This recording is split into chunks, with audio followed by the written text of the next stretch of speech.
Utah stays perfect to start the season. Dyan Guenther stays hot. A big OT win over the Isles for Utah 5-4. Robyn and I back to talk about it in just a moment. This is the Locked On Utah Hockey Club podcast.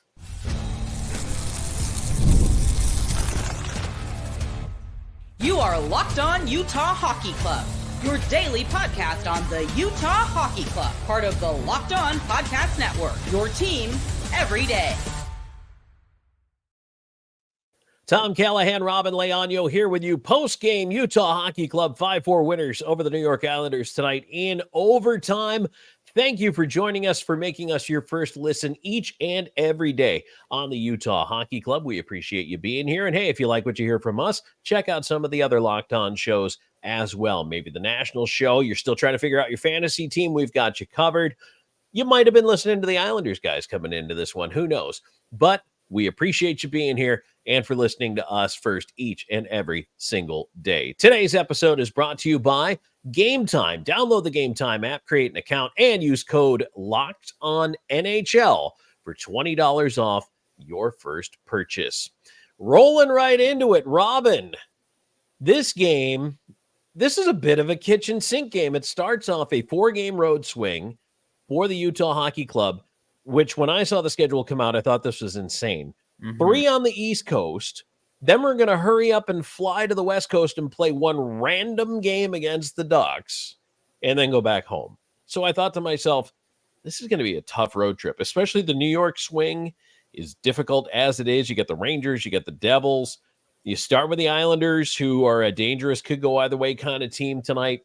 You will finish with the Ducks, but I thought 500 would have been a good mark starting this road trip off. Well, we've already got one dub in the bag. Already getting one, and in a very nice fashion too, right? Getting the win straight out the gate in overtime. It was an exciting game to watch, Tom. Like, it was a back and forth battle.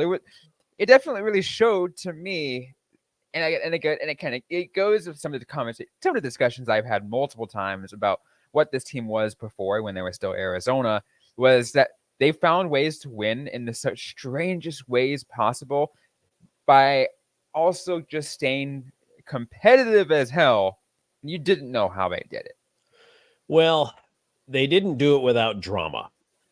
First and foremost, there was a lot of drama in this game, and it cut both ways. It was back and forth. There were lead changes right up until the end. As a matter of fact, it looked like Utah was pressing when it was a 3-3 game late in the third, and that they were going to take the win. And then all of a sudden, boom, they're down 4-3. Islanders score late, and now, they blew this one. They could have had a big win on the road, and now you think you might be walking away with nothing.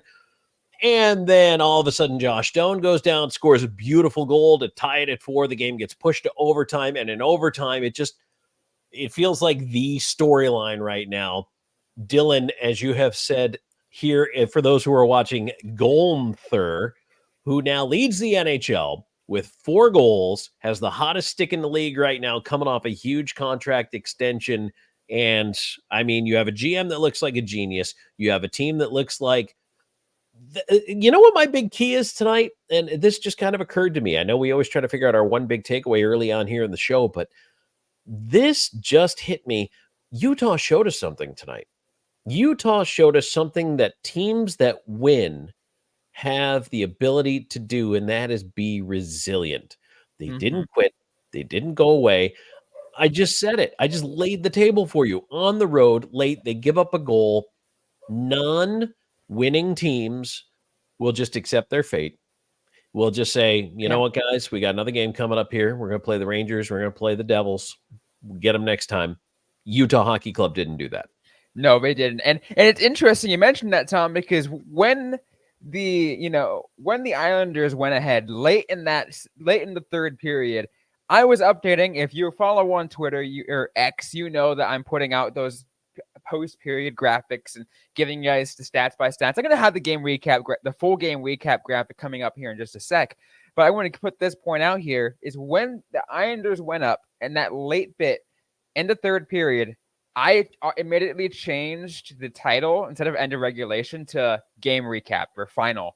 I was like, yeah, this game is over. I don't think it's going to happen. Then Josh Doan, less than a minute later, less than a minute later. Unbelievable, Tom. I love that you were the anti-kiss of death. I thought I heard a slight smooching sound up in the background there when that happened, but no, that was not to be. 17:53 was the time of the goal for Siplikov, the 26-year-old rookie for the Islanders, and it looked like that might be it. But okay, how about 13 seconds later? 18:06, Doan from Kerfoot. What a pass by Kerfoot. Panorama on the left wing, right on the tape to Doan. Krause made a great play to spring him. And by the way, Krause had a great game tonight, too. That line looked good.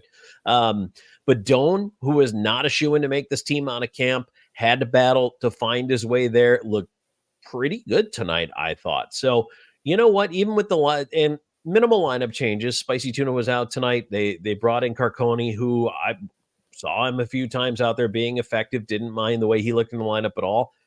I think it looks pretty good for this Utah Hockey Club, but huge goal, huge pressure goal. Again, it's the kid showing up right now. Guenther, Doan, we talked about these young bucks and how they need to step up if this team's going to overachieve and make the playoffs this year. I know it's only 2 games, Robyn. I don't want to get too excited, but I am a little excited. A little bit. I think we have the right to be at least a little bit excited. Yeah, right? I think we do. Yeah. I mean, based off, the first win, obviously, you can ride the high off the first win over Chicago from Tuesday as much as you want already. But then adding this against the New York Islanders in a way that you wouldn't have expected.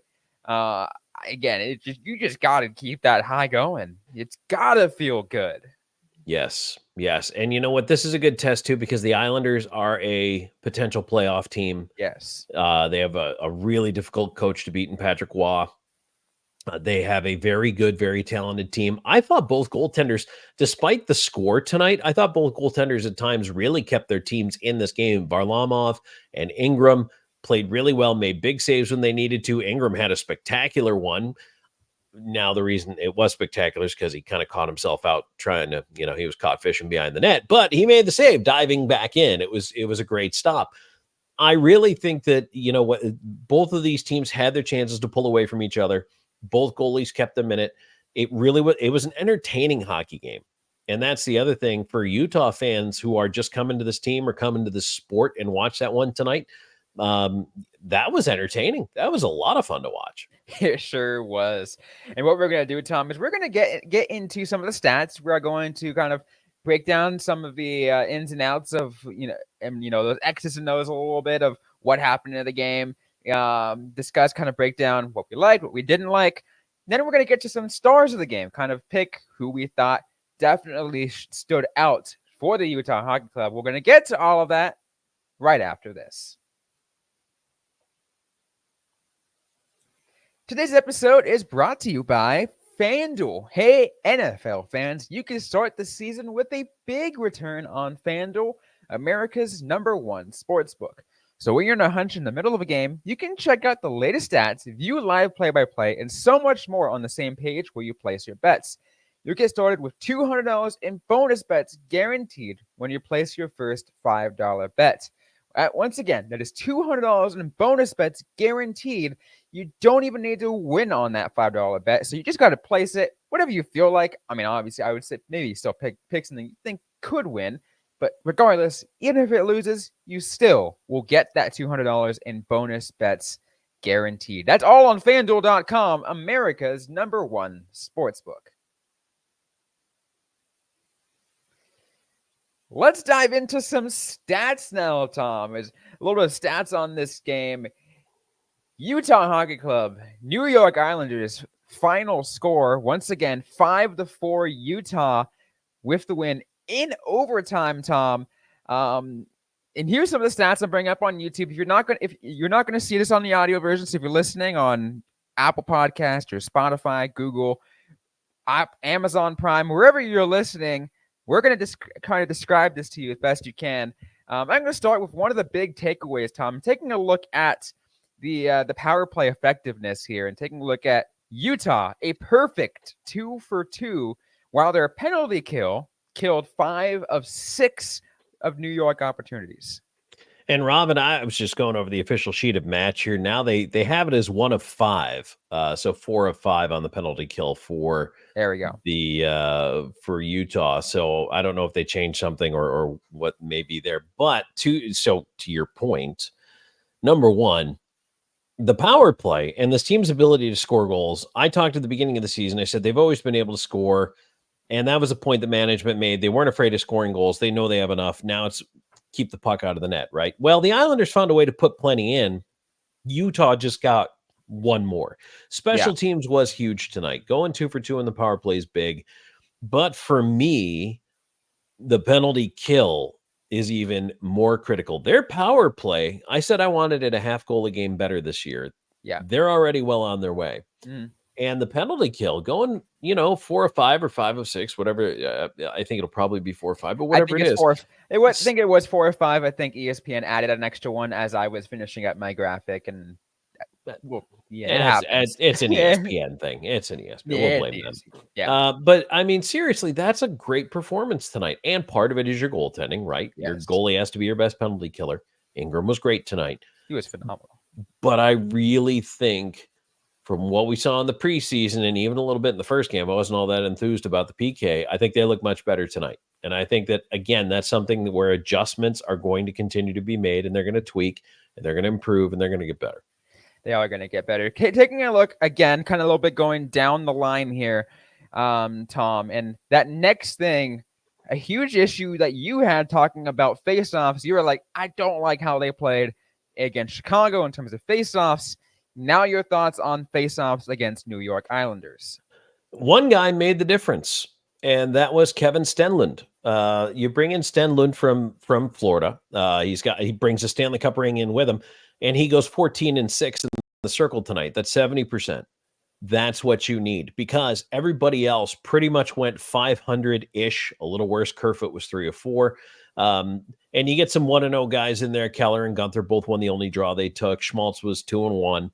So those help. But, Logan Cooley, 2 out of 6, that's not good enough. 25% is not getting it done. 50% is not even getting it done. Barrett Hayton took the most draws tonight outside of Stenlund. He took 18. He was 9 of 9. That's 50%. 50% is not good enough. You need to be on the positive side of the ledger. So the fact that one guy makes such an impact, people who are like, so what does he actually do? Because you don't see him scoring goals. He's going to be a plugger, a hard worker, a blue collar player, however you want to put it. But they're going to have him out there for a lot of key defensive draws if he keeps stats like that. Oh, certainly. And I think that's a huge thing. And you want a guy who can do that. And I think there is a reason that Kevin Stenlund was brought in. Well, and you look at it, his even strength ice time tonight, 11:54, shorthanded time, 6 minutes, 11 seconds. So Sergachev had 6:46 and no one else had more. Even, Kerfoot at 5:49 of shorthanded time. We said they killed a lot of penalties tonight. Jersey was 5.5 minutes, but for a forward to get over 6 minutes killing penalties tonight, I mean, that's incredible to me. And that's why he's out there. He's out there to win those draws, to start his team off with possession so they can clear the puck. And that goes a really long way towards making your penalty kill better. Absolutely. A few more stats I do want to bring up, Tom. And I want to go back to the top of the list on here on the game recap, and shots on goal with Utah 26 over New York's 25. I want to take a rewind here. I don't have the graphic for you, so I'm going to read it off from my first period graphic that I posted on X, where the shots on goal after 20 minutes, Tom, were Utah 5, New York 10. That to me wasn't the best start, but then in the second, third period, Utah really kicked it into gear when they really needed it to. They did. And, generally you want to get to the 30-shot mark. And the reason I ballpark a 30-shot mark is 2 reasons. 10 a period is good. You always want to try for that double-digit mark. And you talk about 2 things in the NHL. Number one is that you'll probably score on roughly 9 of every 10 shots. To be honest with you, it's a little bit higher save percentage than that. Usually NHL goaltenders, are really good ones, are at 920. Average is like between 900 and 910. But let's just say 9 out of 10, just for round numbers. Yeah. So you want 10 shots because you're going to score 1 goal. And in the NHL, generally, if you get to 3 goals, you're going to win. So they call it the race to 3, and it's a very real stat. Generally, the team that gets to 3 is going to win. Now, the last 2 nights have blown that completely out of the water because it's been a goal-scoring binge in the NHL. If you look at the scoreboard all around the league, goals have been pouring in buckets. And it's early yet. I think a lot of teams are scoring a lot of goals. Save percentage is low for both goaltenders tonight. They obviously underperformed that 900 save percentage statistic. But yeah, and you know what? Remember what we talked about, Robyn, for the home opener about how, Utah's going to go out there in the first 5-10 minutes. They're going to throw everything at Chicago, and it's Chicago's job to weather the storm. Yep. I think that was the first period on the island tonight for Utah. They had to get through that first period, and they had to take what the Islanders threw at them, bend, don't break, and they did. And they got out to the other side of it. By the end of the period, they got that late power play goal from Krause. You've got a 1-1 tie on your hands on the road. That is winning a period to me.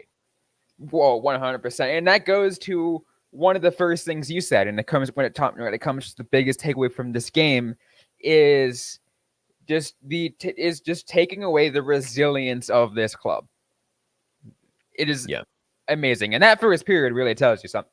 Tells you that they're able to stay resilient through that and really ramp things up and try to keep that momentum going. As you said, winning that first period despite just being tied technically, and then coming out to win this game in overtime. Once again, 5-4, the final score. You look at the third period alone, you're coming in with a 2-1 lead. And in the third period, you give up a goal 1 minute into a period. That's a killer. Mm-hmm. That's a backbreaker. No one wants to give up a goal in the first minute, last minute. So 1:03 into the third, now you're tied back up. Then you give up a shorty on the road, third period, to lose the lead. That should be another killer. That's another backbreaker. But Utah gets it back on the power play, same power play. So they get it back with the Guenther goal. But then again, as I talked about, Siplikov scores 17:53. So that means there's 2 minutes and 7 seconds left in regulation. And you lose the lead on the road in the third period late, and it should be another backbreaker. 3 goals in the third period that should have been backbreakers, and none of them were. Another momentum changer, Tom, that should have been a momentum changer against Utah. Could have been momentum killer. Is that double minor? Yeah, that one was a little frustrating for me. That's a bad penalty to take in the defensive zone. I know Cole was going for the stick lift on the faceoff, and he missed. Yes. And I understand the play he was trying to make. Oh, that penalty hurts. That double minor really did hurt. Could have been, as you say, another killer. It certainly crushes your momentum. It forces you to work hard for not 2 but 4 minutes. Mm-hmm.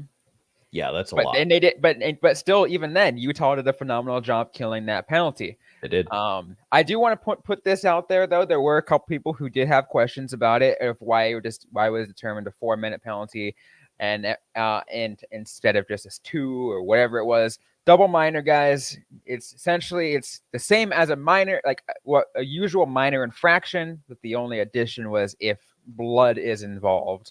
If it does draw blood, the extra 2 gets tacked on. And when you see them check with a linesman can't call 2-minute minor penalties. If they're calling a linesman over, a linesman can call a double minor or a major. So if the linesman's involved in the conversation, they're now talking double minor or major. It's not written in stone that it has to be blood to get 4 minutes. You can get 4 minutes not cut a guy. It's like the unwritten rule. But generally, if there is blood, it's 4 minutes. Yeah, that's just kind of how it's called. That's how they judge it, and that's why it was a 4-minute double. Just wanted to put that out to you. So it had nothing to do with the way that there was no intent to it or anything. If it was an intent to be that way, that's a major. Yeah, that would have been 5. Probably that would have been 5. Yeah. Then that would have been a massive momentum killer. Yeah. So, but again, they kill it off. They get through it, and these. Robyn, I mean, I know it's only game 2, but by the time you get to game 82, this is just along the lines of, when you look back and say, boy, there's a period we can point to with pride for the fact that, yeah, we gave up goals, but we kept coming back and we kept coming back. They're going to point to the third period of game number 2 and say, see, we are capable of doing this. We are capable. This is a resilient team. We are competitive. What we're going to do, though, Thomas, we are going to discuss those 3 stars of the game. Which 3 stars, which 3 players for the Utah Hockey Club stood out the most to us in the game against the New York Islanders. We're going to get to all of that right after this. Well, Robyn, I'll tell you what, my number 1 star when I'm grabbing tickets is Gametime. Download the Gametime app, and here's a couple of things that I'd like you to do with it. Number 1, the very first thing I'm going to have you do is toggle on the all-in pricing. I've talked about this before, and I've talked about why, because right up front, it tells you what you're paying for the seats you want. I absolutely recommend doing this because there's no mystery anymore. If it says 2 seats at X price, that's what you're getting. That's what you're paying. Boom. So you know all that ahead of time. They have Gametime picks, which makes getting tickets for your favorite live events even easier. And this is not just for games. This can be comedy shows, theater, plays, musicals, concerts, whatever. Tickets are on there for everything. And the best part about Gametime, they have their picks. You set the filters, and what it does is it shows you the best deals, which is great. You can look at the stadium map. It'll indicate to you, hey, you want to sit on the third base side, the first base side, wherever. You want to sit where the home team shoots twice, here are your deals. And it will tell you all of these things. A 50-yard line, here's the best available seats. So go ahead and make sure you toggle that on. You will see the best deals up front, and it's absolutely fantastic. You can see the seats before you buy it too, because they have pictures of what it's going to look like sitting there. Before you even buy them, you can check out what it's going to be like to be in those seats. Lowest price guarantee, event cancellation protection, job loss protection, and more. So don't forget the low price guarantee. If you don't get the lowest price, Gametime will credit you 110% of the difference. And the Gametime ticket coverage means your purchase is covered with the most flexible customer service policy in the ticketing industry. Take the guesswork out of buying tickets with Gametime. Download the app, create an account, and use our code LOCKEDONNHL for $20 off your first purchase. Terms apply. Again, create an account and redeem the code LOCKEDONNHL for $20 off. Download Gametime today. What time is it? It's game time. It's now time, Tom. Let's get to those 3 stars of the game. Who were the 3 that stood out the most? And as I turn to you, I'm going to go bring out the graphic, but I'm going to go ahead and turn to you first. Well, it's hard to ignore the hottest stick in the sport of hockey right now, Dyan Guenther, who just incredible. 2 goals again tonight, including the overtime game winner. Of course, it was Dyan Guenther. 4 goals on the season, which, by the way, he's now on pace for 164 goals this year. It's kind of the joke when a guy has a 2 home run day on the first day of the Major League Baseball season. He's on pace for over 300 home runs. But Guenther, Guenther's having a start, isn't he? And that big contract, which doesn't even kick in till next year. I can only imagine if you're in the Utah Hockey Club suite and you're just kind of listening in on the brass talking, I bet you there's a lot of, oh boy, I'm glad we got that signed when we did. Because his price tag might have got even higher. But no doubt about it, Bill Armstrong is smiling ear to ear. Oh, he looks like a genius right now. Absolute genius. So yeah, Dyan Guenther, 2 goals tonight. Great offensive contributions from him. And yeah, absolutely. I went with Connor Ingram in the 2 spot, and the numbers aren't great. 21 and 25, those numbers aren't great. He picks up the win. But what I liked about Ingram was big saves when they needed it. I thought, especially in the first and second period, there were times when the Islanders could have ran away with it. And Ingram made some absolutely huge saves. I really liked that performance out of the goaltender. And remember, I threw the gauntlet down before the season. I challenged Connor Ingram to be a top 10 NHL goaltender. 21 and 25 is not it, but big saves at the right times, that is a top 10 NHL goaltender. And I think the numbers will come as the defense gets better. So yeah, I liked him tonight. And then Lawson Krause, goal and assist, a +1. leading by example out there on the ice. I just love his game so much. And, he chips in tonight with a couple of points and just got to love it. I think he's off to a great start this year as well. Yeah, absolutely. And I totally agree with you on this. I think it totally makes sense. I want to talk about Ingram for a little bit. You're right, because 21 out of 25 is not great, but I think again you take a look from the stat page. You use a little bit of the eye test, and the saves that he did make. Oh my God, Tom! It was giving me would make my heart stop in some moments, and that's the reason why I tweeted it out. Connor Ingram appreciation tweet, because he really put his body out there to make some saves and looked really impressive doing it. Robyn, you and I were chatting before we hit the air here, and Ingram, he got caught fishing behind the net tonight and had to literally dive out in front of the net and make a save. And it was a spectacular save. It was absolutely fantastic. He'll probably be the first to tell you that is not the position he wanted to be in to start that play, but that's how it worked out. But the fact is, he recovered. He made the spectacular save. And you know what? That gives the guys a lift. And that's what I'm talking about, a save that you can give a team that they don't expect that can provide a lift. Stops like that, when you see your goaltender looking like Superman diving back into the crease and making the save, then you think, you know what? All right, this guy's got our back. We're okay. We can still do this. And that does wonders for your confidence. It really does. It's really telling that the way he's going at this point, I'm happy. I'm not going to make too many complaints. Although I do now that we got a couple of games of Ingram, I want to see what Veggie has in him. And I'm sure you will see him on this road trip, especially with the 3-game swing through New York. The question is, do you put him in against the Rangers? And the Rangers are a team that should beat Utah. Yes. On paper. So let's just be honest. Should beat Utah. By the way, Robyn, the power play is back to 1 for 6 on NHL.com for the Islanders. So it's 5 of 6 again on the penalty kill. I don't know why it keeps changing. So ESPN, that's it. That's all I'll say. Yeah. So I don't know that. Do you put him in against? Does he get the Monday afternoon game in New Jersey? Maybe you come back with Ingram again, or maybe you give Ingram the break here against the Rangers. You put him back in against the Devils and see if he can beat the Devils. Maybe he can. And you know what? I will say the preseason that Vejmelka's had, I think you throw him in, plus with the motivation of starting his contract year off against an incredibly difficult opponent, maybe he steals you that game. Maybe. And I think that, again, this is part of what I think is a really, really cool thing of the decisions that you can see go through the head of Andre Tourigny and how he's going to make these roster decisions and how it ends up helping this team.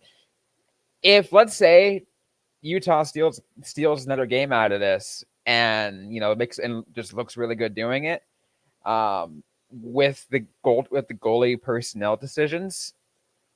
We've talked about, Bill Armstrong being a genius with the Guenther signing. You could say the same thing about Andre Tourigny deciding on who's in net.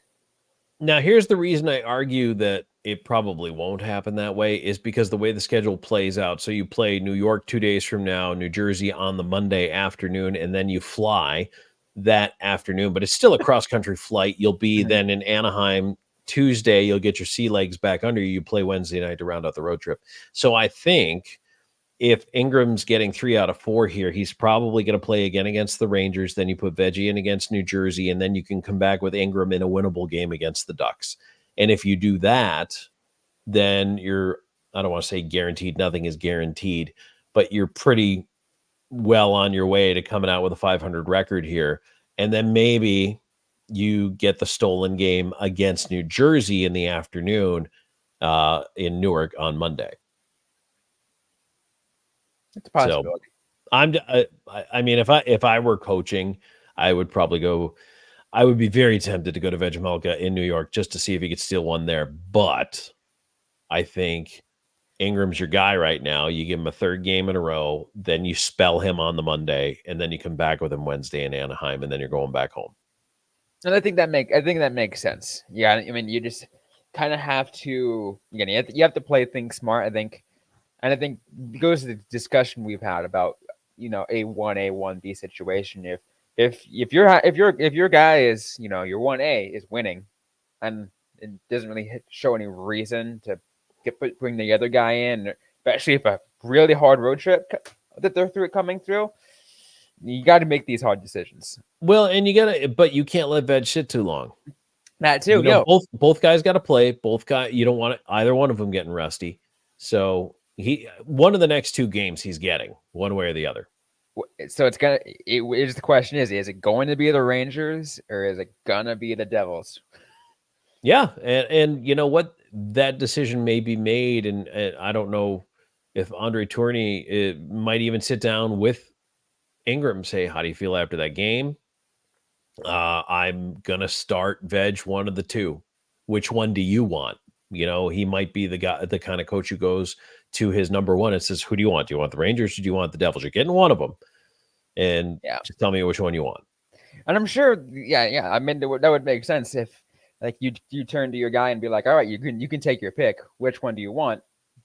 And Veggie will get the other. Yeah. So we'll find out. We'll find out in a couple days. They can celebrate tonight. They can relax and enjoy it a little bit. I'm sure they'll be back to practice tomorrow. And then Saturday night is a huge matchup.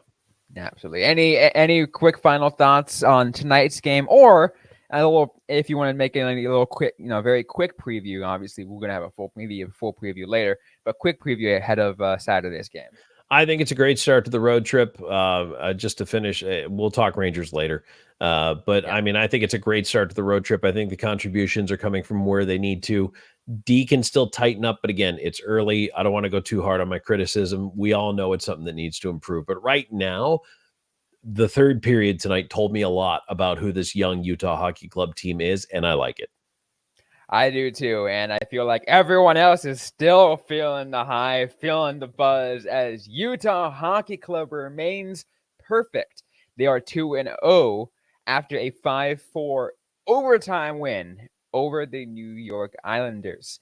That's going to be it for this episode of the Locked On Utah Hockey Club podcast. If you like what you heard, don't forget to leave a review, like, comment, subscribe if you have yet to already. We are available everywhere you get your shows, including on YouTube, Sirius XM, ad-free, on Amazon Music if you are an Amazon Prime subscriber, and literally everywhere else. I really recommend it. If you have a place, look it up. You'll find us. Don't forget to interact with us on social media. We are on Instagram, Threads, and X at LO_NHL Utah. I am personally at Robyn_Leano. Tom Callahan is at Callahan on air.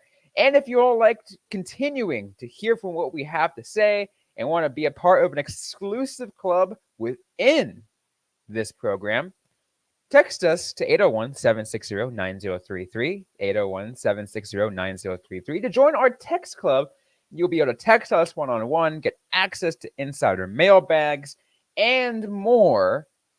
You just got to join to find out what kind of exclusive content will be coming your way. That's all going to be on that text club. Once again, one more time, 801-760-9033. Send a text, and we'll give you the link right back to sign up to get started. Once again, thanks everyone for listening to today's episode, and we'll see you guys next time.